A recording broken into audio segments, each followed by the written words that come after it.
CBC's Brian Ross is here with more. Good morning to you, Brian. Well, good morning, Laura. This morning, the parents of a young Georgia woman killed in an accident involving one of those defective GM ignition switches are asking why federal safety officials were so slow in recognizing the problem. And today, they and their lawyers will go public with what their lawyers call a top 15 early warning safety watch list based on auto accident reports, something they say the government should be doing itself, but is not.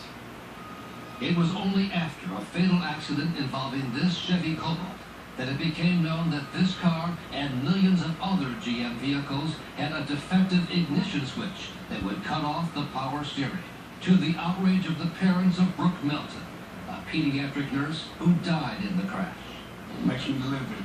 GM and the National Highway Traffic Safety Administration, NHTSA, had received dozens of reports of problems with the Cobalt, power steering failures, but never put it together until after more than a dozen deaths, including Brooke's. NHTSA knew about it from General Motors, that there was a car stalling and they didn't make it right. But there were all these opportunities that came up and she died, and she didn't need to die. So now the lawyer for Brooke Melton's parents, Lance Cooper, who is credited with first spotting the widespread GM ignition defect, has hired safety experts to pore through other accident reports and consumer complaints in the government's database, looking for safety trends that may or may not be defects that he says the government is failing to recognize. It's in the databases. For whatever reason, they're not acquiring it in a way that allows them to determine that there are, in fact, defect trends that they need to investigate and make others aware of.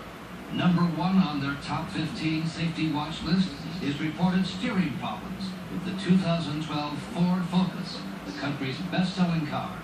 They found some 45 reports in the database of injury accidents, which drivers said involved steering issues. "I lost complete control of the vehicle," wrote one owner to NHTSA.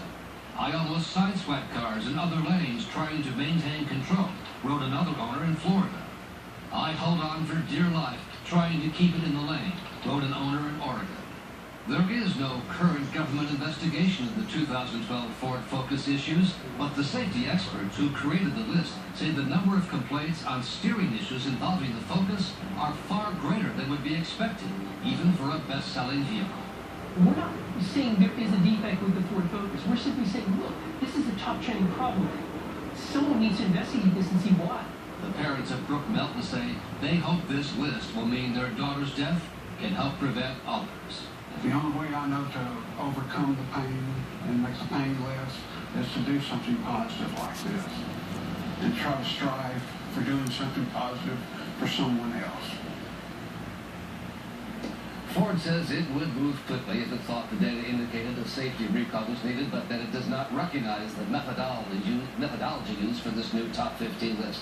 As for the government, NHTSA continues to claim it has a good track record for spotting defects.